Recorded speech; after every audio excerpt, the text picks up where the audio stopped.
this may not happen anytime soon, but it's fun to play the speculation game. Who is going to be Roman Reigns to become the Universal Champion when that time eventually comes? Well, I'm inclined to agree with you. I don't think that it's going to happen anytime soon. I don't think that it should happen anytime soon. And if I had the choice to say nobody, at least for the foreseeable future, that's what I would pick. If you're going to put a gun to my head and make me choose, I'm going to actually go with a couple different choices here.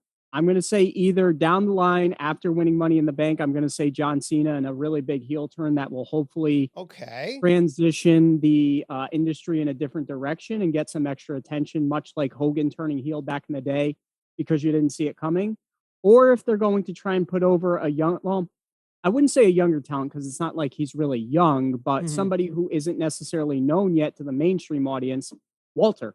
He is a guy who has a faction behind him. So you have that dynamic where if Imperium comes up from NXT or NXT UK, that can be interesting going against the Usos and going against Roman. And I just like that dynamic where you have Walter, who's essentially got this presence to him.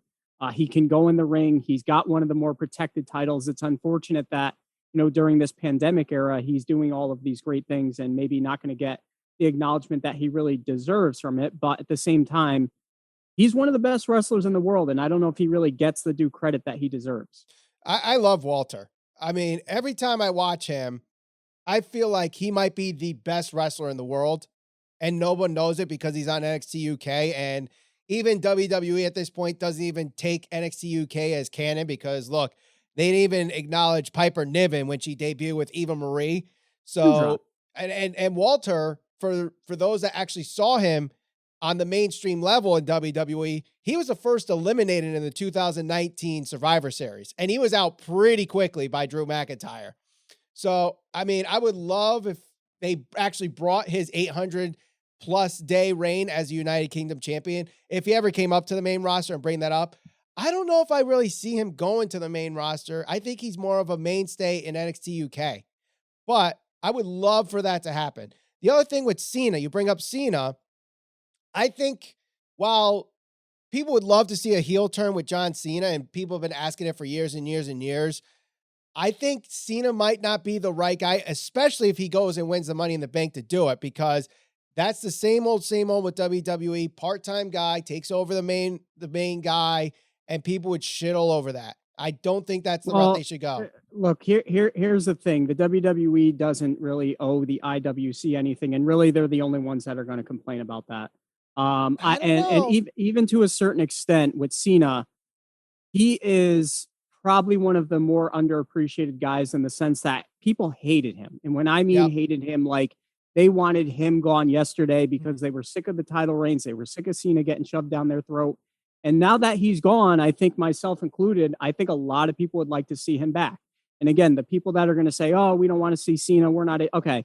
Big Match John, he was given that nickname because when he needs to deliver, he puts on a good match. So I think he's more than put to bed the argument that he can't wrestle because every time he has to have a good match and a big match in a big spot, he delivers. Right. Um, I I am agree. only suggesting that he does this under the stipulation and under the expectation that there is some sort of heel turn involved with it. If it is Cena coming back as Cena, the guy that we've seen throughout all the course of the years, I don't want to see it. What I would probably like to see is maybe, at SummerSlam, if Roman and Cena do end up having the match that's rumored, Roman should go over. Cena hmm should win Money in the Bank. He comes back and he turns heel. And who knows? Maybe even the Usos turn on Roman because they're sick of his shit and they decide that they're going to side with Cena. The industry needs something to shake it up. They need something different. And like I said, much like Hogan, nobody anticipated Hogan turning at that time. He was much like Cena, where he was stale. People were booing him. He was hmm supposed to be the most over guy. Yep. It wasn't working. People are sick of the red and the yellow and the American dream and all that other stuff that comes with him. And he turned heel and he revitalized his career and got it back on track. And because of that heel turn and that heel run that he had with the NWO, a lot of people consider him up there against Austin as one of the biggest guys of all time. So he was I doing would say great things bigger than before. Austin. But Well, I mean, it's debatable. I think Austin's peak might have been a little bit higher up there, but if you talk about just in terms of what they accomplished throughout their careers, I always put Hogan ahead of Austin only because Austin did turn heel and that didn't necessarily work out for him. Hogan was at the top of the industry as a heel and he was at the top of the industry as a face, and not many guys can say that. agree. But I think if Cena were to turn heel, that might get the type of attention where, the people who turn their back on WWE might say, "Oh, wait a minute. So he's a heel now? Like, okay, I'll go and I'll watch that. I'm interested by that." I think that's something that WWE needs to do. They either need to get that level of intrigue with a heel turn like Cena because it's totally different, or they need to push a guy like Walter to go over Roman because in an age right now where, you have a lot of really dedicated fans who are into the product across the board with pro wrestling, you don't have those casual fans. So if you want to try and get some of those fans again that turn their back on WWE, that are maybe watching AEW, Mhm. MLW, New Japan, putting a guy like Walter over might be a good place to start because he is somebody who is well known to the diehard fans, just not to the casuals. I could see that, but you also bring up Jey Uso and the Usos maybe turning on Roman Reigns. Yep. I could totally see Jey Uso, with this storyline that's going on. He's stuck in the middle between Jimmy and Roman, and he turns on Roman and challenges him again and actually beating him. In a storyline Okay. wise, I could totally see that. Sure. Honestly, when I see like Universal Champion or WWE Champion, those are the top champions. Those are the most marketable of the industry. I don't see Jey Uso being that, but for a storyline purpose, having him beat Roman and then just be a transitional champion isn't a bad idea. Now, let me throw a name out there for you because he's somebody who's kind of getting a little bit of a push. He's starting to get to that upper mid card level, and he's somebody that Mick Foley literally got on his hands and knees and begged Vince to push. Cesaro, do you see it? Can it happen? Honestly, What do you think? honestly, I wrote down 6 names and Cesaro is one of them. And I think Okay. since he got his little push here, he has definitely upped his game. He was never a doubt in ring. It was always the promo and the character. And I think finally he's starting to get that with this storyline with Seth Rollins and the promo that he cut on Talking Smack months ago. It's starting to click with him, and he's got a good look that he could be marketable. He's not exactly the most marketable in WWE, but you know what? The Cesaro section was a thing a while back. And with fans coming back, if you see those Cesaro section signs coming back, I try to take a chance on him. Yeah. Yeah, I could see it, especially now because he is certainly, again, he's becoming more confident in his role. He seems more comfortable out there. And I think that this program that he's doing, or this feud that he's doing with Seth right now, Seth is a really good bad guy. And he can help really kind of carry that feud and help Cesaro gain that confidence. There was, again, I agree, never a question in the ring. He was always good. It was always the personality that it was like, look, he just doesn't have that it factor. But he could have it to carry the title for a couple of months through a couple different pay-per-views. Christian was the same way. He held the title. I think it was was it one night or something? Like it was a could have feel-good been. moment for like a week. And I think he carried the championship one short stint after that. So, it doesn't have to be a crazy long, record-breaking title reign here for Cesaro, but he's a guy, once fans come back, you want that pop, you want that reaction. And he's a guy that I think will have enough people behind him where if he does pin Roman, people would go nuts for that. You know who's another guy that I think could get that same reaction? And I think they were pushing him.